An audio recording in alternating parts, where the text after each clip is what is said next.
America के 90% नेता Israel के इंटरेस्ट पे काम करते हैं। 90 लाख की आबादी वाला जिद्दी सा इसराइल दुनिया की सबसे बड़ी सुपर पावर को अपनी मुट्ठी में रखता है। ईरान पे हमले के बाद एक एक अमेरिकन वोटर को ये समझ आ गया और वो सवाल उठाने लगे, पूछने लगे क्यों अमेरिका हर साल 3.8 बिलियन डॉलर इसराइल को देता है, जबकि खुद अमेरिका में लोग हेल्थ केयर, घर और स्टूडेंट लोन के लिए परेशान हैं। क्यों हर अमेरिकन राष्ट्रपति, चाहे वो रिपब्लिकन हो या फिर डेमोक्रेट, इसराइल के समर्थन का वादा करते हैं चाहे हालात कुछ भी हो। और गाजा में हजारों बच्चों की मौत होने के बाद भी वाशिंगटन क्यों मेड इन यूएसए लिखे बम इसराइल को भेजता है? इसका जवाब इतिहास, राजनीति, पैसा, धर्म और ताकत में छुपा है। सबसे पहले आंकड़े समझिए। वर्ल्ड वॉर 2 के बाद अमेरिका इसराइल को 260 बिलियन डॉलर से ज्यादा मदद दे चुका है, जो दुनिया के किसी भी देश से ज्यादा है। ये सिर्फ विदेशी मदद नहीं है, बल्कि एक तयशुदा पैसे देने का नियम है, जो हर साल बिना रुके इसराइल की सेना तक पहुँचती है। हर साल 3.8 बिलियन डॉलर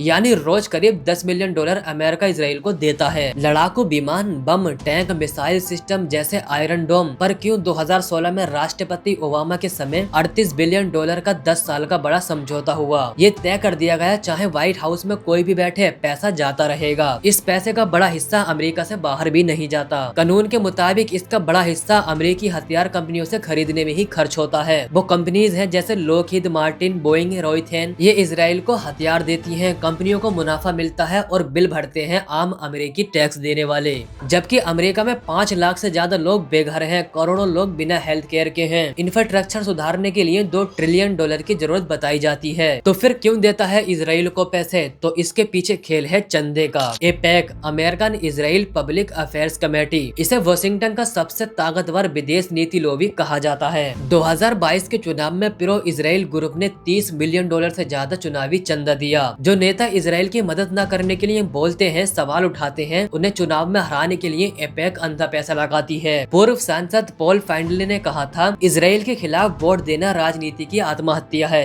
दूसरा एंगल, धर्म का असर। अमेरिका में लाखों ईसाई मानते हैं कि इसराइल का सपोर्ट धार्मिक ड्यूटी है। क्रिश्चियन यूनाइटेड फॉर इसराइल जैसे संगठन, जिनका नेतृत्व पादरी जॉन हैगी करते हैं, खुले तौर पर कहते हैं कि इसराइल का सपोर्ट करना गॉड की इच्छा है। लेकिन अमेरिका की फिजाएं बदल रही हैं, इसलिए इसराइल इंडिया और ऐसे कई देशों की तरफ अपना इन्फ्लुएंस बढ़ा रहा है।